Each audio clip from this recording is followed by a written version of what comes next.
Elle était belle, et fière. Mais elle ne savait pas ce qui l'attendait. Un roi voulait marier sa fille. Mais celle-ci ne trouvait aucun homme à son goût.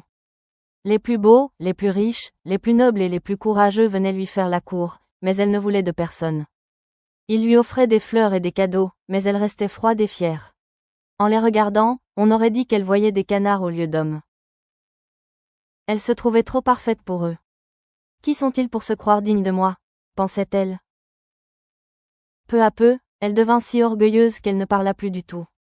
Le roi, désespéré, promit de donner sa main à celui qui réussirait à lui faire dire un mot.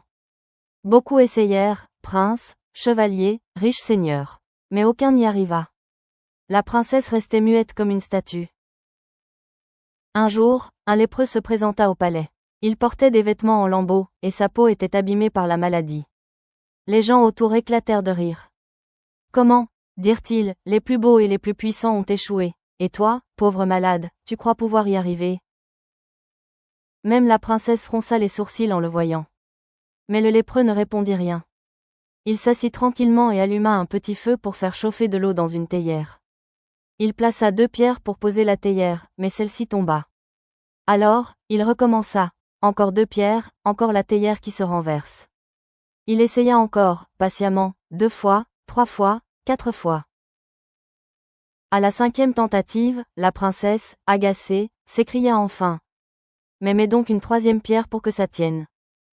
Et c'est ainsi que la très fière princesse parla à nouveau. Et qu'elle épousa un lépreux.